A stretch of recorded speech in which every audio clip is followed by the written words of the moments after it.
લોકસભા ચૂંટણીને લઈ હજીરા વિસ્તારમાં પોલીસ દ્વારા ફૂટ પેટ્રોલિંગ કરવામાં આવી હતી।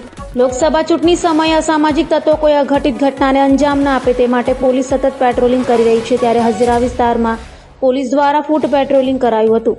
હજીરા પોલીસ મથક વિસ્તારમાં એસીપીજે ડિવિઝન દીપ વકીલની અધ્યક્ષતામાં ફૂટ પેટ્રોલિંગ કરવામાં આવ્યું હતું, જેમાં પીઆઈ જીએસ પટેલ તથા PSI TK Devmurari, NL Desai તથા હજીરા પોલીસ સ્ટેશનના 27 પોલીસ જવાનો અને આઈઆરબીના 32 જવાનો સાથે હજીરા ગામ વિસ્તારમાં ફૂટ પેટ્રોલિંગ કરાયું હતું।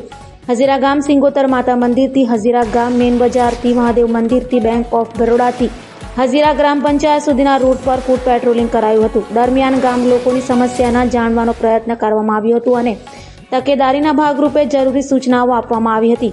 તો એસપીસી તથા સાયબર ક્રાઇમ અંગેની પત્રિકાઓની વહેંચણી કરવામાં આવી હતી। તેમજ ફૂટ પેટ્રોલિંગ દરમિયાન રૂટમાં આવતા હિસ્ટ્રી સીટર, ટપોરી તેમજ એમસીઆર ચેક કરાયા હતા।